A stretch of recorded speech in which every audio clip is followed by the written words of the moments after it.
नमस्कार दोस्तों, मैं हूं चाणक और दोस्तों क्वार्टरली नतीजे टीसीएस के आ चुके हैं जिसका आप बेसब्री से इंतजार कर रहे थे। हालांकि आपको अच्छे से पता था जो रिजल्ट आएंगे वो इतने अच्छे नहीं आएंगे और ऐसे ही रिजल्ट आए हैं। तो इस वीडियो में आपको बताऊंगा कि क्वार्टरली नतीजे इसके कैसे हैं। उसके बाद मैं आपको बताऊंगा कि आप अगर इसमें बाइंग करने की सोच रहे हैं तो किस लेवल पे बाइंग करें, और अगर आप इसको होल्ड करके बैठे हुए तो क्या आपको इस स्टॉक से निकल जाना चाहिए या फिर दोस्तों आप इसको एवरेज आउट करें।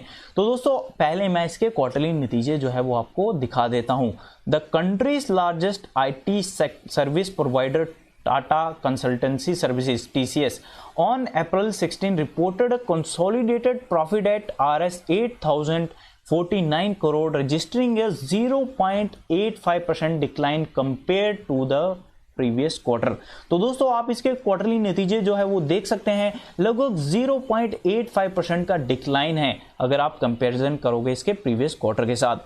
उसके बाद आगे भी आप देख सकते हो, the profit in the quarter ended December 2019 stood at Rs 8,118 crore. तो दोस्तों आप जो है वो डाटा देख सकते हैं, हालांकि ज्यादा गिरावट नहीं है बट दोस्तों ये आप देख सकते हैं। उसके बाद आगे देखते हैं, Profitability was hit by lower other income and higher finance cost but supported by operating growth. तो दोस्तों आप देख सकते हो जो प्रॉफिटेबिलिटी है उसको जो है वो अदर इनकम की वजह से और हायर फाइनेंस कॉस्ट की वजह से जो है वो इनको झटका लगा है। और अगर मैं बात करूं एक और चीज़ की, और इनको जो सपोर्ट मिला है वो मिला है ऑपरेटिंग ग्रोथ से। उसके बाद आगे आप देख सकते हैं, consolidated revenue for the quarter increased to Rs 39,946 crore from Rs 39,854 crore in the October-December period 2019।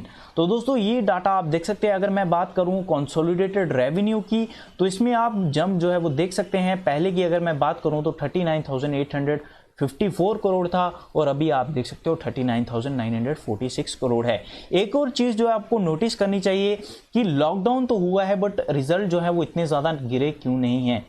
Result हालांकि बुरे हैं बट एक चीज जो आपको पता होनी चाहिए कि जो क्वार्टरली नतीजे हैं वो इसमें आपको ज्यादा बुरे नहीं दिखेंगे, क्योंकि जब लॉकडाउन हुआ था तो दोस्तों लगभग क्वार्टरली नतीजे जो उनका डाटा होता है वो लगभग निकल गया था, और आपको आने वाला क्वार्टर यानी कि क्वार्टर 1 में आपको जो है वो ज्यादा इंपैक्ट दिख सकता है। उसके बाद आगे देखते हैं, numbers were slightly below analyst estimates. Profit was estimated at Rs 8,200 on the revenue of Rs 40,440 crore for the quarter। तो दोस्तों अगर माने एनालिस्ट की तो उन्होंने जो प्रेडिक्ट किया था 8,200 करोड़ के आसपास किया था, और ये आप देख सकते हैं। हालांकि जो नंबर्स आए हैं वो बिल्कुल लगभग उसके पास ही है और ये एक्सेप्टेड है, इतना सा फर्क जो है वो चलता है। उसके बाद एक और चीज जो है वो आपको देखनी चाहिए डॉलर रेवेन्यू की, वो भी हम देख लेते हैं। Dollar revenue for the quarter at $5,444 million, down 2.5% compared to previous quarter. Constant currency revenue growth at 3% during the quarter, much lower compared to 6.8% in December quarter and 12.7% in quarter 4 financial year 2019। तो दोस्तों ये आप data जो है वो देख सकते हैं। अगर मैं बात करूं डॉलर रेवेन्यू तो ये लगभग 5,444 मिलियन निकल के आता है, और इसमें आप जो है वो गिरावट देखें तो लगभग 2.5% के आसपास जो है वो गिरावट है अगर आप कंपैरिजन करते हो पिछले क्वार्टर के साथ। अगर मैं बात करूं कांस्टेंट करेंसी रेवेन्यू की तो आप जो इसकी ग्रोथ है वो देख सकते हैं 3% जो है वो ड्यूरिंग द क्वार्टर है, much lower compared to 6.8% in December quarter and 12.7% in quarter 4 financial year 2019। तो गिरावट जो है वो देख सकते हैं, बट आपको आने वाले समय में ज्यादा गिरावट जो है वो देखने को मिलेगी, आई मीन टू से क्वार्टर 1 में। उसके बाद आगे देखते हैं, total contract value at the end of March stood at $8.9 billion. तो दोस्तों अगर मैं बात करूं कॉन्ट्रैक्ट वैल्यू की तो ये एंड ऑफ द मार्च में आप देख सकते हो लगभग $8.9 बिलियन के आसपास है। तो अभी बात करते हैं हम एशिया पैसिफिक ग्रोथ की। तो ये आप देख सकते हो Asia Pacific growth in quarter 4 financial year 20 was 3.5%, middle east Asia 1.3%, north America 0.2%, but India degrew by 1.9%। तो दोस्तों इनका जो परफॉर्मेंस है एशिया पैसिफिक में आप देख सकते हैं, उसके बाद मिडिल ईस्ट में आप देख सकते हैं, नॉर्थ अमेरिका में आप देख सकते हैं, और इंडिया का भी आप देख सकते हैं। तो एक चीज़ जो है वो आपको देखने में आने वाले समय में दिखेगी, वो ये है कि आपको गिरावट और ज़्यादा ग्रोथ में दिखेगी, और ये लाजमी भी है। और उस हिसाब से जो आप स्टॉक मार्केट और जो स्टॉक प्राइसेस हैं वो अपने आप को एडजस्ट भी कर रहे हैं। तो उसके बाद आगे देखते हैं। At operating level, earnings before interest and tax during the quarter ended March 2020 rose 0.5% sequentially to Rs 10,025 crore, and margin, which was in line with estimates, expanded by 10 BP to 25.1%। तो दोस्तों आप देख सकते हैं, अगर मैं बात करूं operating level earning before interest and tax during the quarter ended March 2020, उसमें लगभग आधे % के आसपास जो है वो जंप देखने को मिला, और ये आप जो है वो डाटा देख सकते हैं लगभग 10,025 करोड़ के आसपास। तो ये डाटा जो है वो आप देख सकते हैं। एक जो बहुत ही खुशी की बात है वो ये है कि टीसीएस ने इस गिरावट में भी डिविडेंड जो है वो अनाउंस किया है, और जो डिविडेंड है वो है दोस्तों 6 पर शेयर का। जब आपको ग्रोथ नहीं दिखेगी तो डिविडेंड लेके क्या करोगे, बट दोस्तों ये ठीक ठाक रिजल्ट है मेरी नज़र में, अगर पर्सनली मेरे को पूछोगे। बट दोस्तों आने वाले समय में आपको जो रिजल्ट दिखेगा आई मीन टू से क्वार्टर 1 में, वो आपको इससे भी बदतर दिखेगा, बहुत ज़्यादा पिटता हुआ दिखेगा टीसीएस आई मीन टू से रिजल्ट में। उस हिसाब से टीसीएस ने अपने आप को एडजस्ट भी किया है, और आने वाले समय में थोड़ी बहुत गिरावट जो है वो और भी ज़्यादा हो सकती है। तो दोस्तों इसके बाद मैं इसका ट्रेड देखना चाहूँगा, फिर मैं आपको बताऊँगा कि आपका आगे का मूव क्या होना चाहिए, क्योंकि इसका ट्रेड देखना बहुत ही ज़रूरी है। आप जानते हो कि आज इसका रिजल्ट डे था, तो इसलिए आज कैसा परफॉर्मेंस किया है और कैसी डिलीवरी उठाई गई है ये देखना बहुत ही ज़रूरी है। तो चलिए इसकी डिलीवरी देखते हैं। तो दोस्तों मैं एनएसई की वेबसाइट पे आ चुका हूं। तो प्रीवियस क्लोज आप देख सकते हो 1735.15 है, ओपनिंग होती है इसकी कमजोर, और आप इसकी ओपनिंग देख सकते हैं 1709.95 पे होती है। अगर मैं बात करूं हाई तो ये बनाता है 1764.90 का। लो की अगर मैं बात करूं तो ये बनाता है दोस्तों 1675.05 का। एडजस्टेड क्लोजिंग की अगर मैं बात करूं तो इसको मिलती है 1716.05 पे। ट्रेडेड वॉल्यूम की अगर मैं बात करूं तो ये आप देख सकते हो 62,45,583 शेयर्स जो हैं वो ट्रेड होते हैं। उसके बाद अगर मैं बात करूं percentage of deliverable quantity to traded quantity, तो 33.78% की डिलीवरी जो है वो उठाई जाती है। डिलीवरेबल क्वांटिटी की अगर मैं बात करूं तो 21,10,034 शेयर्स जो हैं वो डिलीवरी पे उठाए जाते हैं।